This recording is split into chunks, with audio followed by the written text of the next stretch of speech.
மீசா டிவியின் தமிழ் பேசும் உறவுகளை அன்போடு வரவேற்றுக் கொள்கிறோம். இன்றைய பதிவுல மிக மிக முக்கியமான செய்திகள் குறித்து பேசலாம். வெலிகம பிரதேச சபையுடைய தவிசாளர் லசந்த விக்ரமசேகர படுகொலை செய்யப்பட்டது எதனால? இது ஒரு அரசியல் படுகொலையா, இல்ல பாதாள குழுக்களுடைய பழிவாங்களா?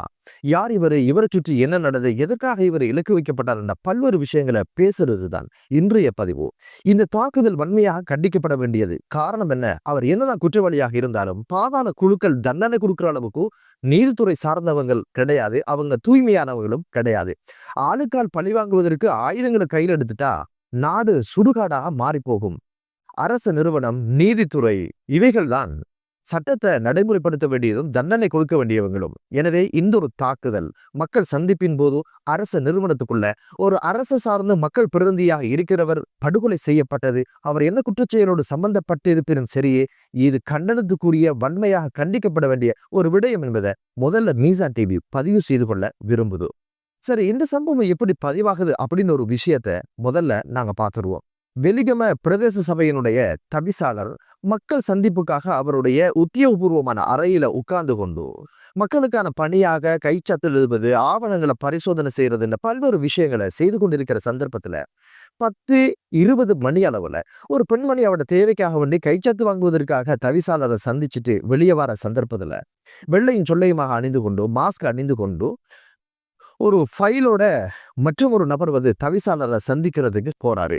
போனவர் ஒன்றும் கைச்சாத்து வாங்குறதுக்கு ஃபைலை கொடுக்கல. ஃபைலுக்குள்ள இருந்தது துப்பாக்கியை எடுத்து அந்த ஆசனத்துல இருந்த தவிசாளரை அவருடைய அறைக்குள்ள இருந்து சரமாரியாக சுட்டுவிட்டு சூட்சுமமான முறையில வெளியில் வர அவருக்காக தயார் நிலையில் இருந்த இனம் தெரியாத மற்றும் ஒரு நபர் அவரை பைக்ல ஏற்றி கொண்டு துரித கெதில் அவங்க தலைமறைவான சம்பவம் பதிவானது. உடனடியாக சக ஊழியர்கள் உள்ள சென்று தவிசாளரை தூக்கி வாகனத்துல ஏற்றி சிகிச்சைக்காக வைத்தியசாலையில அனுமதிச்சாங்க. சிகிச்சை பலனின்றி அந்த தவிசாளர் இறந்து போன சம்பவம் பெரும் பரபரப்பை ஏற்படுத்தி இருந்தது. அனைவரும் தெரிஞ்ச ஒரு விஷயம். இதுல இவரை வாகனத்துல போட்டுக்கொண்டு வைத்தியசாலைக்கு போகின்ற சந்தர்ப்பத்துல நடந்து கொண்ட விதம் பற்றியும் பல்வேறு விமர்சனங்கள் எழ ஆரம்பிச்சது. எத்தனையோ நிமிடங்கள் தாமதித்து வாகனத்தை எடுக்காம அங்க போடுங்க, இங்க போடுங்க, அவர் இருங்க, இவர் இருங்கன்னு பல்வேறு விமர்சனங்கள், அதுக்குள்ள பல்வேறு சர்ச்சைகள் அதுக்குள்ள போயிருந்தது. யார் இவரு?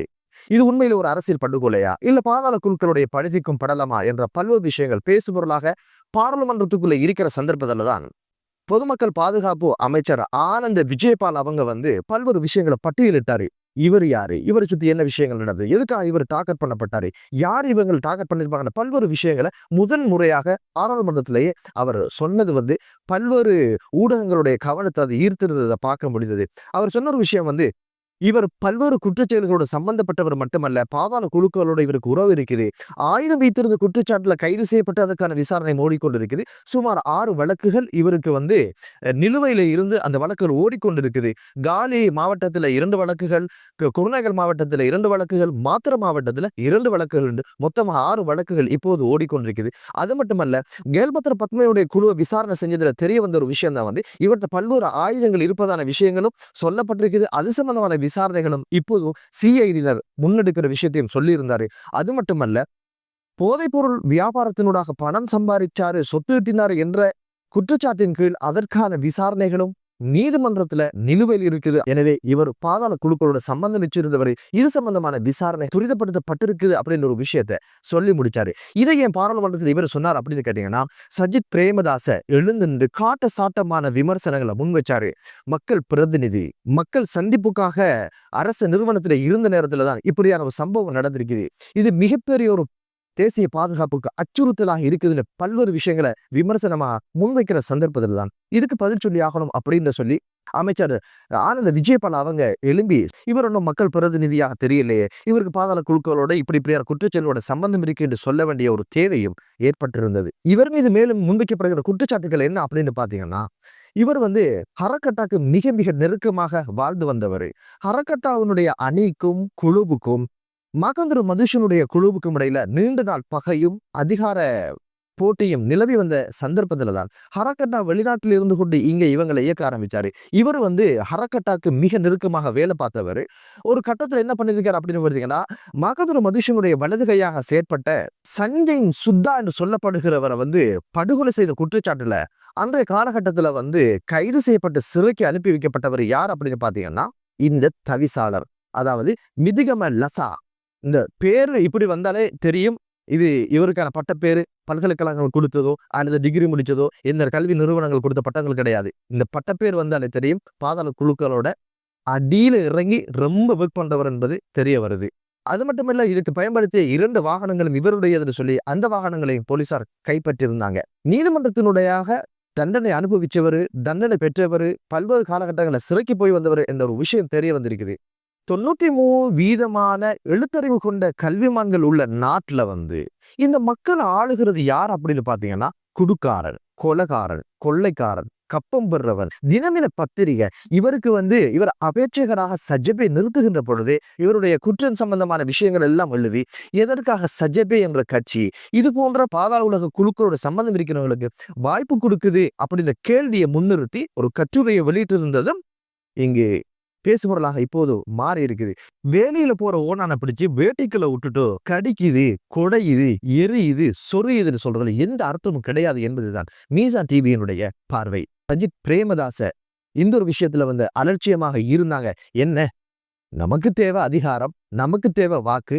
அது யாராக இருந்தா என்ன, செல்வாக்குள்ளவன் என்ன குப்பாடி வேலை செஞ்சாலும் பரவாயில்ல, குடிகாரனா இருந்தானே, கப்பங்க இருக்கிறவனா இருந்தானே, கோலக்காரனா இருந்தானே, கட்சிக்கு ஓட்டு முக்கியம், கட்சிக்கு ஆசனம் முக்கியம் அப்படின்னு ஆசைப்படுகின்ற இடத்துலதான் இன்னும் இந்த கட்சிகள் இருக்குது என்பது தெரிய வருது. என்னதான் இருந்தாலும் இந்த குற்றச்செயல் வன்மையாக கண்டிக்கப்பட வேண்டியது என்பதுதான் அனைவருடைய பார்வையும். இப்ப என்ன இருக்கிற விஷயம் என்ன அப்படின்னு பாத்தீங்கன்னா, பல்வேறு குற்றங்களை செஞ்சு போட்டு அரசியலுக்குள்ள ஒரு பதவியை வச்சுக்கொண்டு தவிசாளர், பாராளுமன்ற உறுப்பினர் அப்படின்னு சொல்லி ஒரு அரணுக்குள்ள இருந்து கொண்டு பல்வேறு குற்றங்களை செய்யறது மட்டுமல்ல, செஞ்ச குற்றங்களுக்கு ஒரு திரையாகவும் அரணாகவும் இதை ஆக்கிக் கொள்ளுகின்ற கலாச்சாரம் முடியணும் என்பதுதான் மீசான் டிவியினுடைய பார்வை. எனவே இது போன்றவங்க வெளியே இருந்திருந்தா இன்னைக்கு மிதிகம லசா படுகொலை செய்யப்பட்டார் என்ற ஒரு செய்தி மட்டும்தான் இருந்திருக்கும். இது ஒரு பிரதேச சபையினுடைய தவிசாளராக இருந்ததுனால இவ்வளவு தூரம் பேச வேண்டியிருக்கிறது. இதுல போலீசாருடைய அசம்பந்த போக்கும் இருப்பதாகத்தான் இப்போது பேசப்படுது. காரணம் என்ன அப்படின்னு பாத்தீங்கன்னா, மிதிகம லசா இந்த தவிசாளர் என்ன பண்ணிருக்காரு அப்படின்னு கேட்டீங்கன்னா, 2025ஆம் ஆண்டு 8ஆம் மாதம் 29ஆம் தேதி போலீஸ் அதிபருக்கு ஒரு கடிதத்தையும் ஒரு சத்திய கடிதாசியும் அனுப்பி வைக்கிறார்.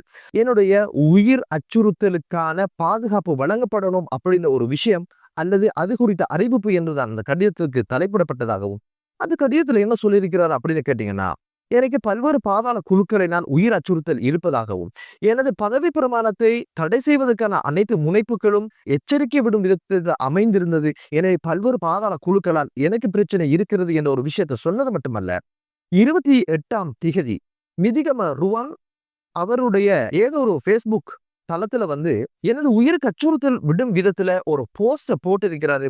அதனுடைய போட்டோ காப்பியும் என்னிடம் இருக்குது, தேவைப்படும் பட்சத்தில் அதையும் அனுப்பி வைக்கலாம் என்ற ஒரு விஷயத்தை குறிப்பிட்டு போலீஸ் அதிபருக்கு இவர் கடிதம் எழுதுனது மட்டுமல்ல, ஒரு சத்திய கடிதாசியும் அதோடு இணைத்து அனுப்பியிருந்தாரு. அதுல அவர் சொன்ன ஒரு விஷயம் தான், ஹரக்கட்டாக்கும் எனக்கும் எந்த தொடர்பும் கிடையாது, அவர் பாடசாலை பருவத்தில் வகுப்பு நண்பராக இருந்தவர் மட்டும்தான் என்ற ஒரு விஷயத்தை சொல்லிட்டு, தெற்கில் இருக்கின்ற பாதாள உலக குழுக்களாலும் உயிர் அச்சுறுத்தல் இருக்குதுன்னு சொன்னது மட்டுமல்ல, அதுல பல்வேறு நபர்களுடைய பெயர்களையும் அவர் குறிப்பிட்டு சொல்லி இருந்தாரு. ரொடப அமில, கங்கிப்பானை இம்ரான், கேல்பத்தர பத்மை போன்றவங்களால தனக்கு உயிர் அச்சுறுத்தல் இருப்பதாகவும், ஒன்று நான் பிரதேச சபையினுடைய விவகாரம் குறித்து பிரதேச சபைக்கு செல்கின்ற வழியில் என்னை படுகொலை செய்யலாம், அல்லது வழக்கு விசாரணைக்காக செல்கின்ற பொழுதும் நான் படுகொலை செய்யப்படலாம் என்ற ஒரு விஷயத்தை குறிப்பிட்டு அந்த சத்திய கடிதாசில் அவர் குறிப்பிட்டிருந்ததையும் இப்போது அது பேசுபொருளாக மாறி இருக்குது.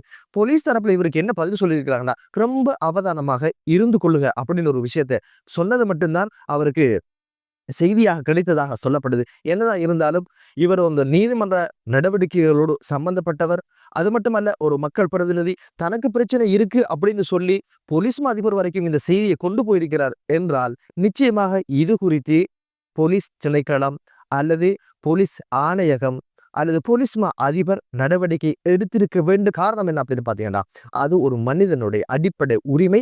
தனது பாதுகாப்பு குறித்து அச்சம் எழுகின்ற பொழுது குறித்து தரப்பினருக்கு செய்தி சொல்லியும் இவருக்கான பாதுகாப்பு ஆக குறைந்தது. ஒரு நீதிமன்ற நடவடிக்கையோடு சம்பந்தப்பட்டவரை பாதுகாக்க வேண்டும் என்ற அடிப்படையிலாவது இவருக்கான பாதுகாப்பை போலீஸ் தரப்புல உறுதிப்படுத்தியிருக்கணும். என்னதான் இருந்தாலும் இந்த ஒரு விஷயம் அரசியல் படுகொலை கிடையாது, இது பாதாள குழுக்களுடைய பழிவாங்கல் என்பது தெரிய வருது.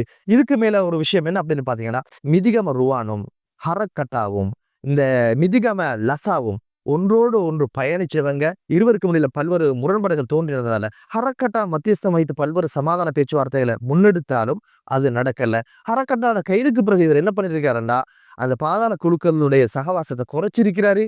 குறைச்சது மட்டுமல்ல, அரசியலுக்கு வரணும் என்பதற்காக அதிலிருந்து தூரமாக இருக்காரு. திருந்தி வாழலாம் என்ற ஒரு இடத்துக்கு வந்ததாக சொல்லப்படுது. இருந்தாலும் மிதிகம ருவான் பகையோடு பயணிச்சிருக்காரு. மிதிகம ருவான் இப்ப எங்க அப்படின்னு கேட்டீங்கன்னா சிறைச்சாலையில் இருக்கிறார். என்னதான் இருந்தாலும் இது குறித்த விசாரணை முன்னெடுக்கப்படணும். இதில் சம்பந்தப்பட்டவர்கள் என்ன தராதரத்தில் இருந்தாலும் பாரபட்சம் இல்லாமல் அவர்களுக்கான தண்டனை கொடுக்கட்டும் என்ற ஒரு வினயமான ஒரு வேண்டுதலோட அடுத்த செய்தி என்ன அப்படின்னு பாத்தீங்கன்னா ரொம்ப சந்தோஷகரமான செய்தி. கேல்பத்திர பத்மையினுடைய 5 கோடி பொறுமதியான சொத்துக்கள், நிலம், கட்டிடம் அப்படின்னு சொல்லி அரசு கையகப்படுத்திய சம்பவம் தான் அது. 30 நாளைக்குள்ள குறித்த சொத்துக்கள் சட்ட ரீதியாக முறையற்று ஈட்டப்பட்டது என்று தெரிய வந்தால் கையகப்படுத்தலாம் என்ற ஒரு விஷயம் அந்த அதிகாரம் அந்த பிரிவினருக்கு கொடுக்கப்பட்டதன் காரணமாக இப்போது கேல்பத்திர பத்மே அவருடைய சொத்துக்கள் இப்போது கையகப்படுத்தப்பட்டிருப்பது என்பது ஆரோக்கியமான விடயம். 3 தினங்களுக்கு முன்னால்தான் லஞ்ச ஊழல் ஆணைக்குழுவில் இருந்து FCID சொல்லப்படுகின்ற இந்த பிரிவு தனியாக பிரிக்கப்பட்டு போலீஸ் ஹெட் குவார்டர்ஸ் இருந்த பழைய கட்டிடத்துல இது துவங்கி வைக்கப்பட்டு தனியாக இந்த பிரிவு இயங்க ஆரம்பித்தது. துரிதகதியில ஏதாவது நடக்கும் என்ற ஒரு எதிர்பார்ப்பு இருந்தது. ஆரம்பிச்சு 2-3 தினங்களிலே 5 கோடி சொத்துக்களை அரசுடைமையாக்குகின்ற ஒரு வேலையை செய்திருப்பது என்பது வாழ்த்துக்குரிய விடயமாக பார்க்கப்படுது. லஞ்சம் இல்லாத, ஊழல் இல்லாத, ஆயுதம் இல்லாத, போதை இல்லாத நாடு உருவாகட்டும் என்று கூறி மற்றொரு காணொளியிலே உங்கள் அனைவரையும் சந்திக்கும் வரை விடைபெறுகிறேன். நன்றி.